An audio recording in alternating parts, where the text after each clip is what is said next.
Ikinatuwa ng pambato ng administrasyon na si Mar Rojas ang pag-angat niya sa pinakabagong survey ng Pulse Asia. Tingin ni Rojas umangat siya sa survey dahil sa pag-usbong ng tinatawag niyang silent majority. May report si Salima Refran. Madumi ang kamay at malalagpasan natin sila. Good mood sa Liberal Party standard bearer Mar Rojas nang humarap sa media kanina.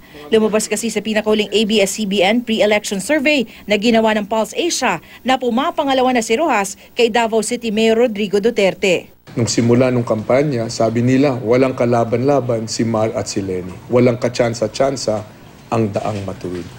Pero ngayon, nandito na po tayo. Nasa sa atin po ang momentum. Sabi ni Rojas, ang kanyang pag-angat sa survey dahil daw sa ground shifting o paglipat sa kanya ng mga dating supporter ng ibang kandidato. Naging malaking tulong din daw ang pag-usbong ng tinatawag ng silent majority sa kanilang kampanya. Bumanat pa si Rojas laban sa survey frontrunner na si Duterte. Pag pinagsama mo yung mabigat na kamay, yung kamay ng karahasan, at sinama mo yan sa maduming kamay, kamay ng pangungurakot, diyan natin nakikita yung kasabihan, absolute power corrupts absolutely. Bukas, bibisita sa Bicol Region ang tambalang Mar Rojas at Leni Robredo. Salima Refran, GMA News.